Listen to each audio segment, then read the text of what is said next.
I have Senator Bernie Sanders with me, who just tried to be Reverend Bernie Sanders in front of this crowd today. I'm learning from the master. Let me ask you, Senator, you emphasize that there's not only the economic gap, but the race gap. In a state that is going to really lay a lot on the black vote, this resonated very well with this crowd. Expound upon why you think the race gap is important to be brought in terms of economic issues in this campaign. The fight of my campaign is the fight for justice. It's a fight for economic justice for all Americans.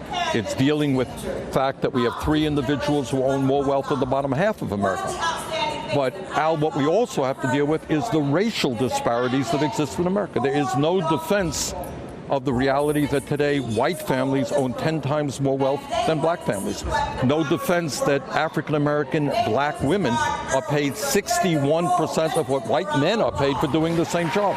That in terms of health care, in terms of education, in terms of criminal justice, there is no question that there is an enormous amount of institutional racism in this country. So we got to deal with the big issue, creating an economy that works for all people, but we also have to deal with the racial inequities that exist as well. You mentioned criminal justice. You mentioned police brutality. We had a shooting in one of the candidates' home cities where the body camera was cut off. What kind of legislation would you want to push to make sure that good police are protected, but that bad police are accountable? This is what I think. And this is where, local communities run police departments. Right. But this is what the federal government can do. It can develop a model program which says, look, lethal force is the last response, not the first response. If you are threatened, these are the things that you as a police officer can do before you take out your gun and you start shooting people. And we can reward those communities that are prepared to train their police officers to do that. You've supported the Clyburn plan. You said at National Action Network you would sign H.R. 430 if it passed. What are you saying specifically in terms of policies that would say to the black community and to the broader community that would bring us together in terms of equality, not just playing the one audience against another? Well, we're not playing. Candidates do. I mean, when we talk about raising the minimum wage to at least $15 an hour, right, you're talking to all low-income workers in America, predominantly African-American and Latino. When we talk about making public colleges and universities tuition-free and substantially reducing student debt, all Americans, primarily minorities. When we talk about Medicare for all, the African-American community, Latino community are being hurt really hard by the current dysfunctional healthcare system.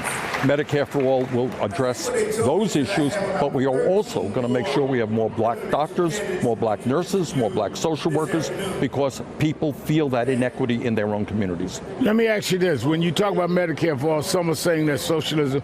You've said there's nothing wrong with socialism properly defined. Other progressives, including Senator Warren, said they're capitalists. Is that what distinguishes you? Let me just say this. Every other major country on earth guarantees health care to all people as a human right. I live 50 miles away from Canada, not exactly what you call a socialist country. And you can go to any doctor you want, you go to any hospital you want, they end up spending 50% less than we do per capita on health care. The cost of prescription drugs is much, much lower. So the time is long overdue for us to have the courage to take on the pharmaceutical industry that rips us off every day, to take on the insurance companies, and do what every other country does. Make healthcare a right, run it on a nonprofit basis. Medicare right now is a good program. Let's expand it to all Americans. But do you fear the Republicans will try to use the socialism tag? If you're the nominee, do you think that they will try to use that to scare a lot of centrist voters? Of course they will. I mean, the drug company. How do you deal with that? I'll tell you how you deal with it. You say you like Social Security, socialist program. You like the Veterans Administration, health care that veterans get, socialist. You like Medicare right now, it's a socialist program. You like public education, that's quote unquote socialist. And we contrast, this is the important point, we contrast the corporate socialism which now exists. The fossil fuel industry, Wall Street, get huge amounts of subsidies and tax breaks from the federal government. Trump believes in corporate socialism. I believe in democratic socialism, where you use the power of the government to help working people and low-income people. I'm going to wrap up, but let me ask you, the debates are less than a week away. You're on the stage with former Vice President Biden. Are you going to distinguish yourself from the former Vice President with policies? Is it going to get personal? Are you going after Joe Biden? It is not going to get personal. Okay. I hate that type of politics. Right. Too much. But on issues, of course. That's what a campaign is about.